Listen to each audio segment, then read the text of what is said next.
We're here in Egypt, and of course we'll be visiting the Great Pyramids, but we wanted to take you along on the most recommended thing to do in Egypt: take a cruise down the Nile.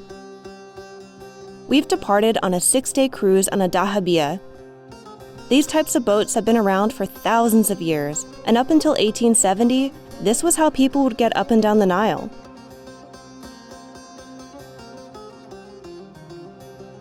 But when the steamboat was brought to Egypt, they became the dominant type of boat on the river, covering the same length in almost half the time as a Dahabiya. But the reason we went with the smaller, slower boat is because we gain access to several temples that the larger boats can't get to. Not to mention we get to relax and enjoy the river a little longer.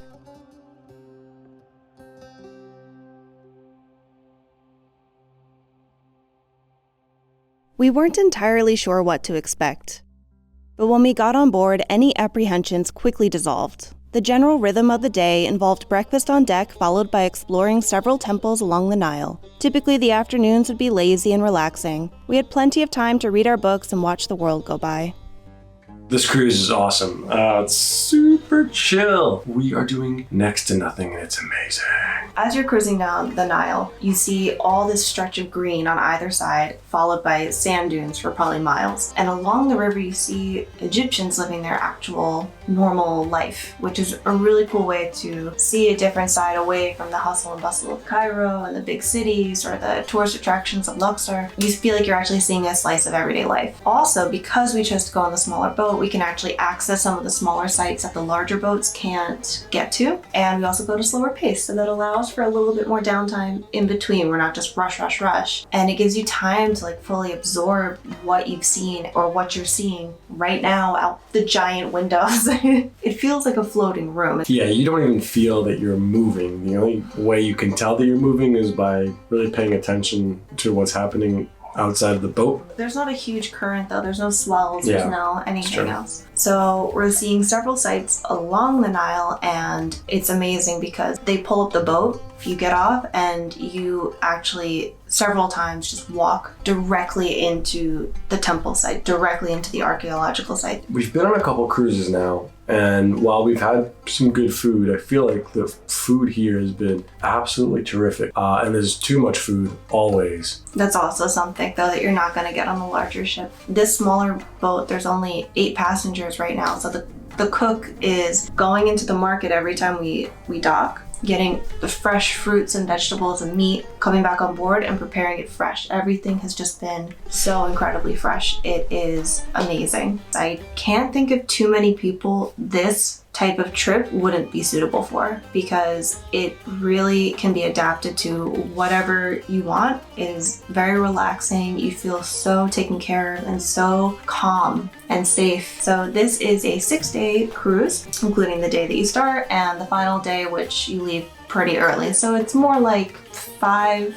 full days, I would say, with the 6th day being the day that you leave. And we just want to show you a little slice of this because I think you would really like it. Before we even got to the boat, we arrived in Esna, where we stepped foot in our very first temple, the small temple of Khnum.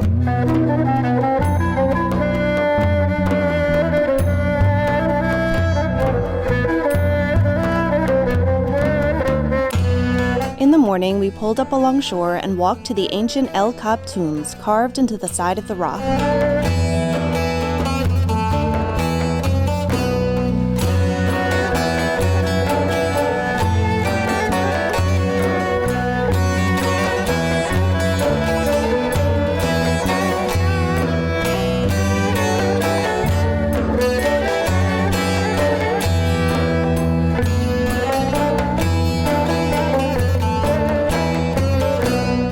In the afternoon, we went to Edfu, one of the best preserved temples of ancient Egypt. This is Edfu Temple, and we are literally the only people here.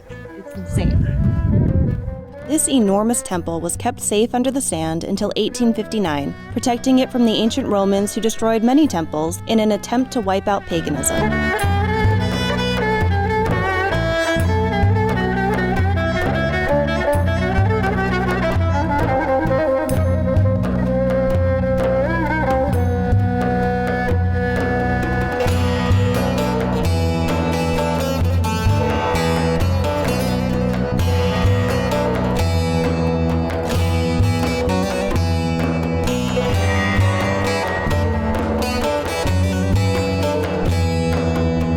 We woke up right outside Gebel Silsila. These temples and quarries can't be accessed by the larger boats. In addition to these temples, this is where the sandstone was cut for many of the other ancient monuments and floated down the Nile to major cities like Luxor.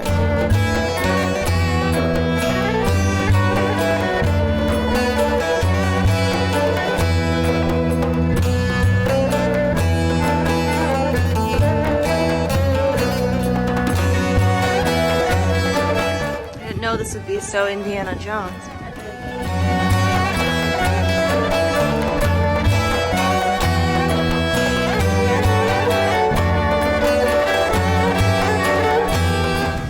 These giraffes were carved 5,000 BC. Wild. Much could be told from the quality of the hieroglyphics. Like at Kam Ombo, where you could see the highest quality hieroglyphics of the time. This is a temple dedicated to the crocodile god, which was a big deal here along the Nile, but there aren't any more crocodiles in the Nile anymore because they're all hunted, but we should be able to check that out, see the crocodile gods, and a museum dedicated to crocodile mummies.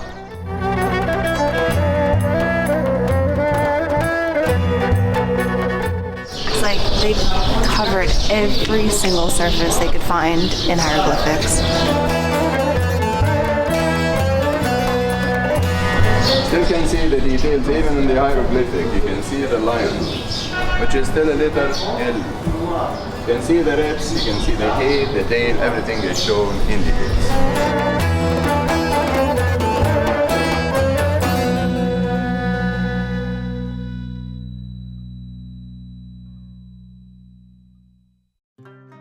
And although these temples were incredible, there were so many incredible quiet moments watching Egypt go by as we slowly drifted along the Nile.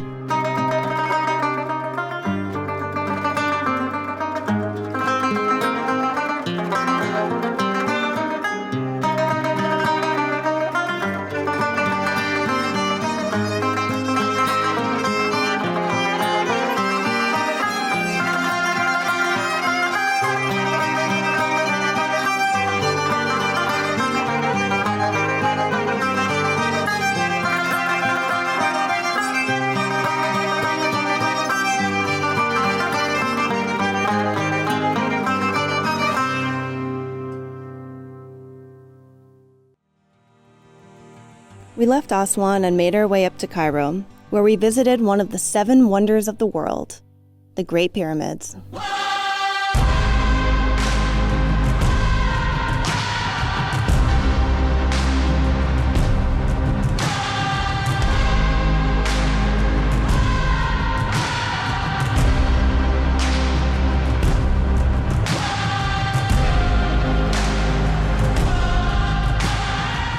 We're inside.